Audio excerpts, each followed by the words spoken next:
Hello, my name's Charlie, and my project is called Constructing the Framework of a Fashion Brand. For my EPQ, I set to build the foundation of a fashion brand, rather than focusing on manufacturing clothes. The aim was to explore how a strong brand identity can be created from nothing, and how that identity becomes the basis for future growth. My Artefact is the framework of my fashion brand, Nor. An excellent fashion brand doesn't just sell clothes, they sell emotions. It's the identity, philosophy, and the structure that makes those clothes meaningful. For example, Rolex doesn't just sell watches, they sell wearable success. Many brands begin by establishing the name, logo, and customer base before moving into production. Over the past 9 months, I've researched branding philosophy, design theory, and existing fashion houses. I then applied this knowledge to build Nort's identity, logo, website, and social media presence. I even registered it as a limited liability company on Companies House, which made the project feel very real world and practical. The reason I chose this focus is very personal. I wanted the brand to embody my outlook on life and my struggles with meaning and mental health. The word naught, meaning zero or nothing, came from my own reflections on nihilism. Our existence can feel meaningless, but still real. This project also gave me a chance to pursue design and art, something I've always been interested in, and to finally experience what it's like to build a business in practice. As someone who takes 3 essay-based subjects, I desperately needed a creative outlet and some contrast from politics, philosophy, and economics. My overall aim was to create the foundation of a fashion brand so that it has a strong identity and structure for future growth. To achieve that, my objectives included developing a brand identity including name, logo, and color scheme, research and analyze existing fashion houses and logo design strategies for inspiration, build a digital presence through web design and social media, produce clothing design mock-ups to visualize potential collections, register the brand as a limited liability company to give it legal framework, complete a full trademark report, evaluate the process, reflecting on successes and areas for future development. To ensure my sources were reliable, I used a 2-step system. First, I applied the prompt test, which checks for provenance, relevance, objectivity, method, presentation, and timeliness. Then I scored each source with a percentage rating to judge how credible and useful it was. This meant all my research wasn't just random opinions, but carefully evaluated material I could trust. Some sources achieved an excellent score, while others I marked as satisfactory or unreliable, and I avoided using those. This is an extract from my source log, where I broke down each piece of research against the prompt criteria. For instance, I analysed lectures, articles, and advice from industry figures, and then rated them. This helped me build a consistent approach to evaluating my information, and it showed me which insights were worth implementing. To track my progress, I kept a weekly production log. This helped me reflect on what I'd done, what I'd learned, and what I could improve. This log was really important for keeping myself accountable throughout the 9 months. This slide shows how my skills developed before and after the project. For example, my branding and design skills grew significantly as I created the Nought identity and visuals. My research and web design skills also improved as I built the website and analysed competitors. The bar graph shows the overall change, while the stacked row chart shows how my skills developed month by month. This demonstrates clear progression over time. This is my October extract from my Gantt chart, which maps out my schedule across October.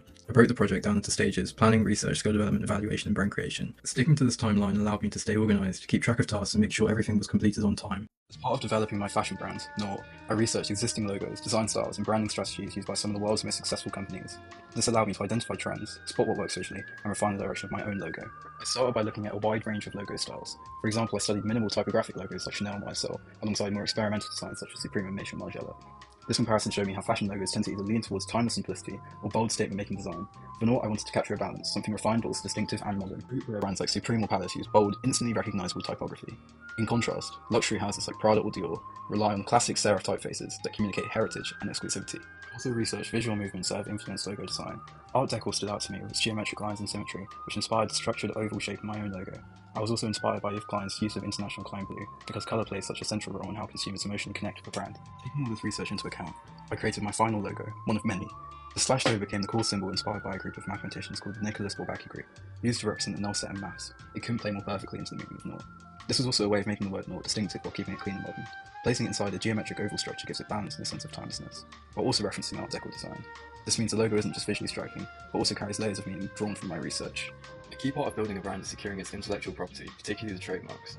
I researched this using numerous intellectual property office browsers, such as IPO.gov.uk, the USPTO's TESS, and WIPO, the World Intellectual Property Office. My objective was simple: to check if the name Nought is already registered and whether my logo design could be protected under trademark law. This is a trademark I wanted to secure for my brand.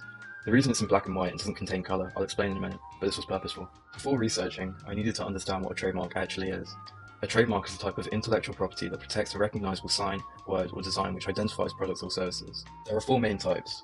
Generic marks, which can't be registered because they're too common, like trying to trademark the word car.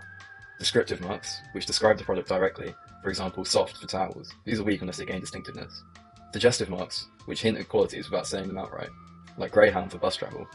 And finally, arbitrary or fanciful marks, like Apple for computers. These are the strongest because they have no obvious link to the product. My brand name Nought falls into the arbitrary, fanciful category, which gives it a strong trademark potential. Next I looked at trademark classes, because trademarks are registered by category. For fashion, the most important is Class 25, which covers clothing, footwear, and headgear. I also looked at Class 35 for advertising and business, since many brands protect their trademarks there as well. I then carried out a worldwide trademark search. In the European Union, there were 3 trademarks for the word Nought, but none matched the exact design, or fell under the categories I plan to use. In the UK, there were registrations for Nought, but again, none with the same logo or style. In the US, there were 2 live filings for Nought, but these were for bicycles and scooters, which means it doesn't directly block me. Across Asia, Africa, Australia/New Zealand, I found no conflicting registrations for Nought under Class 25 or Class 35. I also checked the symbol, /O, separately, since it's a distinctive part of my brand. While Slashdough is registered in the US and UK in some categories, none of the marks I found use the Slashdough in the way I do, combined with the full word knot. This means my design still has a strong chance of being registered, as it's unique in both form and context. One of the most important parts of trademark law is the likelihood of confusion test. If a mark is too similar to an existing one, it risks rejection. But according to my confusion risk analysis, there was no trademark in fashion and clothing that would cause my application to be rejected, nor can safely be registered under class 25 and 35. The main thing I noticed was that most of all trademarks were registered in black and white, even if the brand had a signature colour. Upon further research, I discovered that filing the trademark in black and white allows it to receive protection in any colour variation. This gives more strong global branding protection as it grows. This trademark research was an essential step in building my fashion brand. It gave me not only legal clarity, but a deeper understanding of intellectual property, which is crucial in the fashion industry.